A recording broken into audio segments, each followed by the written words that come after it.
कक्षा 7 की छात्रा आज आप सभी के समक्ष एक पोएट्री प्रस्तुत करना चाहूंगी जिसमें हमारे देश के वीरों की ताकत को बयां किया गया है कि मैं दुश्मन से नहीं डरता, मैं भारत का जवान हूँ। कि मैं दुश्मन से नहीं डरता, मैं भारत का जवान हूँ। मरुस्थल की रेत हूँ मैं, सिया चीन का आसमान हूँ।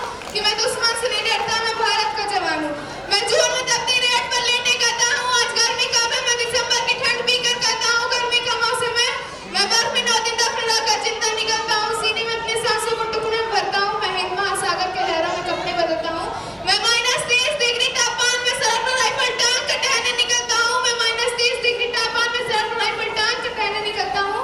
आदम चाँद की औकात क्या, जब मैं कुदरत से नहीं डरता, मैं तो भारत का जवान हूँ। मैं दुश्मन से नहीं डरता, मैं भारत का जवान हूँ। मेरे दिवाली में उजालों का ख्याल तक नहीं, मेरे होली में रंगों का गुलाल तक नहीं।